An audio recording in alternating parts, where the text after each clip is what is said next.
I'm Fab and welcome to my channel. This is my first video ever.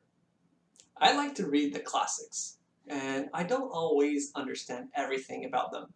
So I end up borrowing and finding books explaining those initial classic books. And sometimes these secondhand books I don't understand either. So I get caught in these recursive rabbit holes of books within books and within books. My latest rabbit hole started with reading Don Quixote. Don Quixote is the story of this noble in a village in La Mancha, Spain, that after reading too many romances of chivalry kind of fry his brain and melts it, and now believes that he's a knight himself. So you gotta understand, this story happened centuries after the last knight.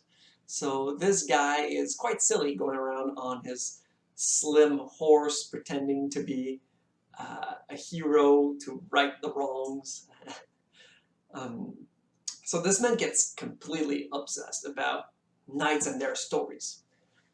And at one point in the book we get to see what would be the Renaissance equivalent of his Goodreads list, and on it we see multiple occurrences of one name, Orlando, or in French, Roland.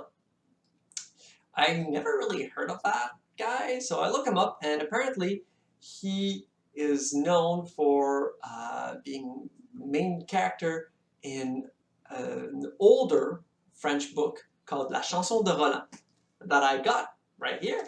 And that book is one of the oldest texts written in French. And I was a bit surprised that I had never stumbled upon it or heard about it, because as you can see from everything about me, I'm quite French, and I should have heard about that book, but I had not. So I looked it up, found a copy for myself, and read it. And you know what? I enjoyed it, and I found a few interesting things in it. So this video essay is a little bit a summary of the book and the interesting things I've found.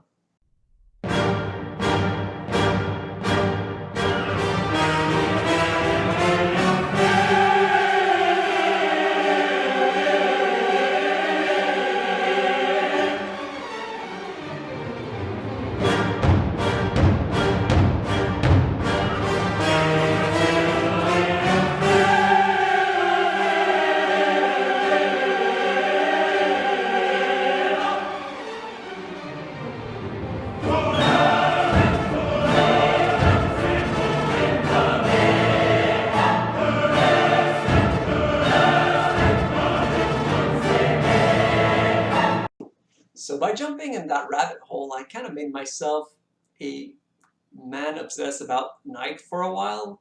So I guess you can call me Don Fabi del Toronto for a while, as I spent at least a month making research about that book.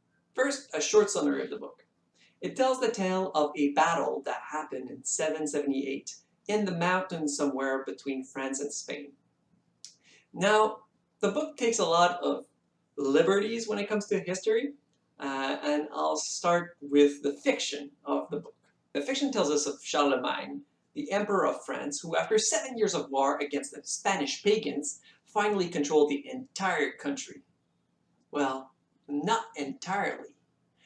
A mountain city of indomitable pagans resist against the invader. The king of pagans, Marsil, hides in Saragossa with the remaining of his forces. To this, Charlemagne is weighing two options. On one side, he can wage all-out war and try to kill all the pagans.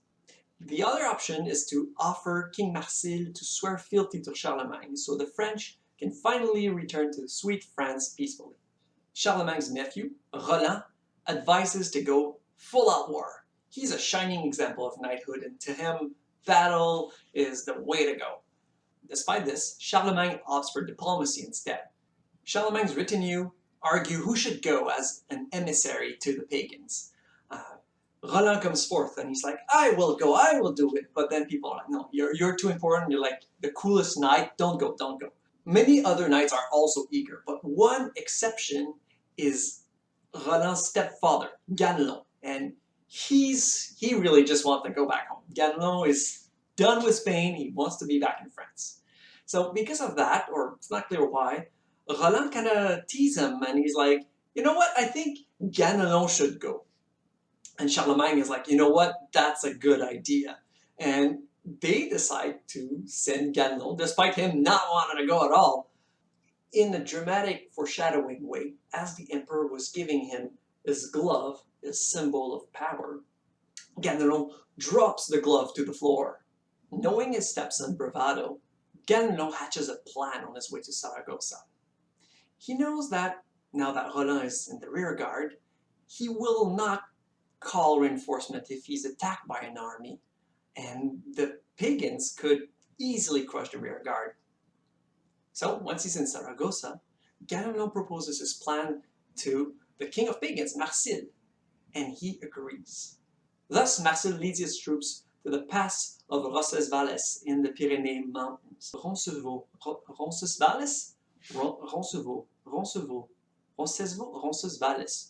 There he will ambush Roland and the rear guard. The French rear guard is led by 12 knights known as the 12 Peers of France. One of them is, of course, Roland. Another leader is the Archbishop Turpin. He's pretty badass, but he's not a knight. The 12 peers are paired to one another, a little bit like in classical literature. For example, Achilles and Patroclus from the Iliad, and Nisus and Euryalus, Nisus and Euryalus from the Aeneid. There's a lot of words I don't know how to pronounce here.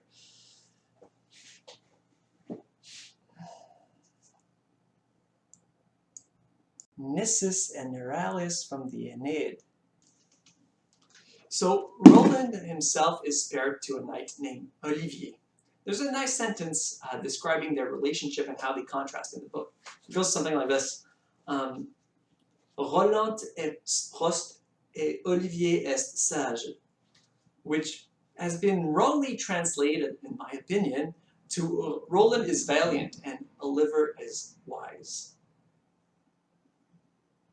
So why do I say mistranslated? Like, I speak French, I should understand that? Well, take a look at my book. It's here. I really like the edition I got. It's actually a bilingual edition of the story between French and Old French, the original text. To translate from Old French to current French, there's a lot of mistakes or assumptions that are made that are not always true. And many authors have debated about which is the right translation for this famous sentence. Anyway, a better translation for that sentence would be Roland is reckless and Olivier is wise. This becomes very evident a little bit later in the story. So when the enemy army approaches, Olivier climbs on a mountain and looks and evaluates the force. Comes back down, talks to Roland, he's like, dude, we gotta sound the horn because there's too many people and we need to call the main body of the army. And Roland is like, does not want to hear any of it. He's like, no, I'm the greatest knight. I'll be able to lead our troops to victory. We are righteous Christians and these are evil pagans. There's no way we're gonna lose. And then Olivier insists multiple times that no, they should actually call the main body of the army. The French win the first few skirmishes, and I will demonstrate how these battles are described in the book. Pay attention because that's where most of the budget of this video went. In the battle, we see a lot of this happening. Very common occurrence. Now, this also happens a couple times, but I didn't have a gummy bear horse, but in the book it goes through the guy all the way down to the horse. Gruesome. This one here happened once, but it's too creative to leave out. So the guy gets hit so hard that the spine gets removed somehow? There you go.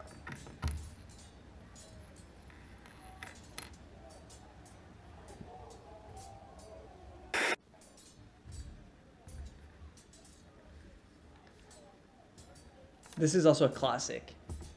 The lance through the guy all the way to the hand of the, all the way to the hand of the lance holder. Oh, there.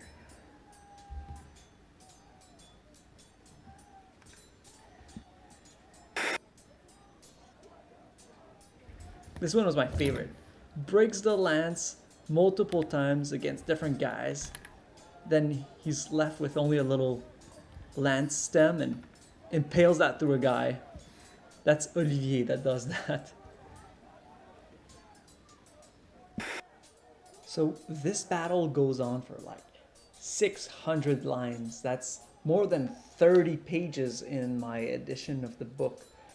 It just goes on and on and on about this carnage.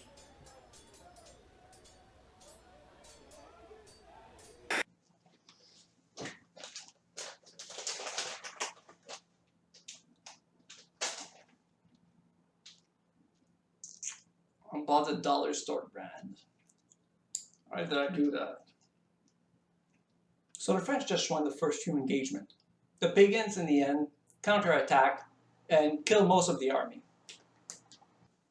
At this point, most of the peers are already dead. So Roland decides that maybe it's a good time to now sound the horn. Olivier's like, no, no, no, don't do that. It's like, it's too late and we're all dead anyway. Roland, being true to himself, still does whatever the heck he wants and doesn't trust his friend's opinion. So, rings the horn and hope for the main body of the army to come and save them. When he blows the horn, he does so so hard, so intensely that he bursts his temples and brain starts falling, but he's still alive because, you know, medieval medicine. I don't know. Not a brain scientist, but I don't think anyone should survive that. I guess it's just medieval medical knowledge or divine intervention. Anyway, it's not precise why, it's not specified why he survives, but that's just it. He's alive and kicking. So as I said, at this point, most of the French army or rear guard is dead. But I want to highlight the death of three characters. The first of the three to die is Olivier. He basically dies really unceremoniously. He is blinded, so he doesn't really see where he's heading. He hits Roland, and then Roland is like, I apologize for this. And he's like, I'm sorry. And then Olivier just crumples on the floor and dies. After this, the second to die is the Archbishop Turpin. So at first I'm like, why does he die after, you know, like the main character's sidekick? Well, it's because Archbishop Turpin needs to bless all the fallen during the battle. So like people needs to fall and then he blesses them and then he can die. The way he dies basically is after giving his blessing to everybody. Roland passes out. So he's like, oh, I'll go get water for him. And in doing so, he dies, fall after all his wounds that he received.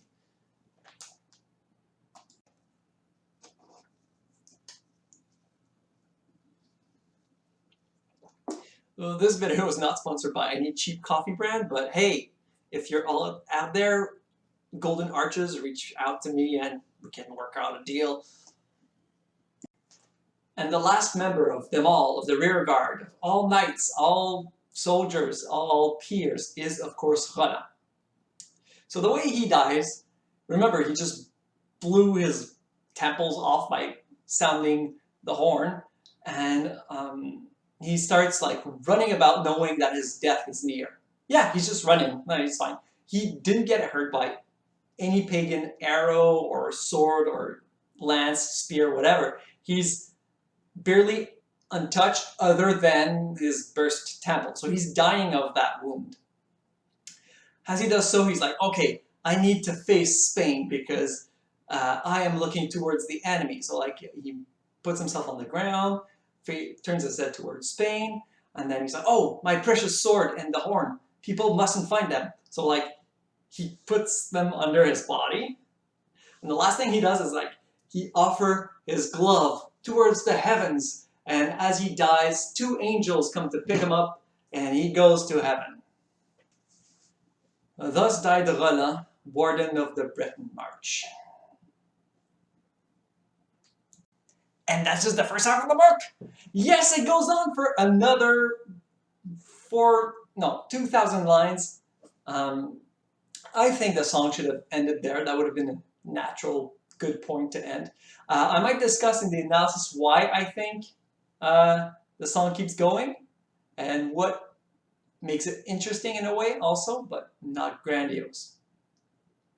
So I see the clock ticking and I want to be done with this. So I'll just sprint through the second half of the book. So not too far away, well, kind of far away because it was a mighty blow of the horn. Charlemagne hears it and he's like, oh, we got to turn around. We must save the rear guard. So he comes all the way back with his armies and then, oh, everybody's dead. And he runs after the pagans and he chases them all the way back to Saragossa.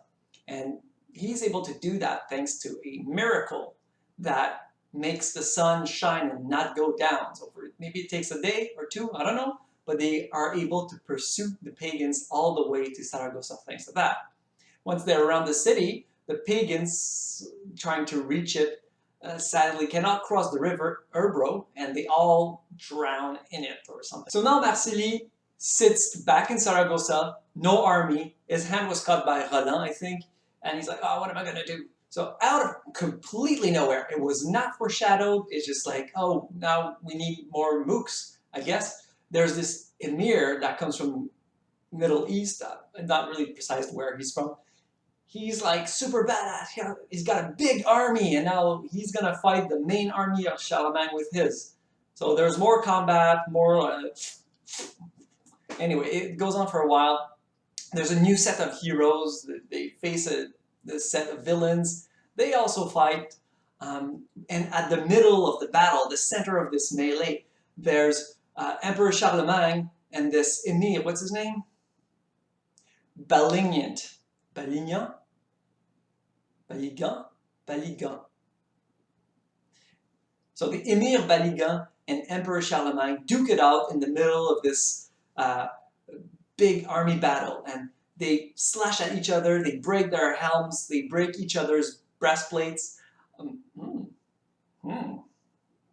In the end, Charlemagne wins, and they all return back to France in their capital of Aix-la-Chapelle. Back then it had another name, I don't know. No, nowadays it has another name. Not sure what it is. It's in Germany now. Let's look it up. Aachen. Aachen? Aachen. Aachen. In Aachen, Ganelon is judged for his traitorousness, and that happens with a trial by combat. Some guy named Thierry represents Charlemagne and the rightful side, and Ganelon has his own champions. They fight once again, another epic battle, and in the end, Thierry is victorious. Ganelon is quartered and dies. And with that, Charlemagne can finally rest. As he goes to bed, he actually dreams of his next battles and that the war is far from over for him. The story is signed by a mysterious Tyroldus, and that's how it ends. Now I wanted to enter like part 2 of this whole thing, but it's already such a long video, I might just do another one.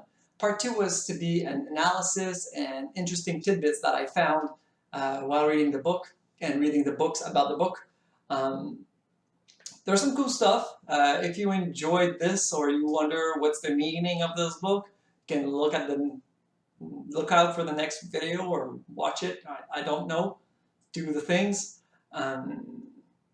Yep, this one's for you, all of medieval songs, old French fans out there on YouTube that speak English. So I'm glad all 2 of you joined and watched this video. Thank you. Have a nice day.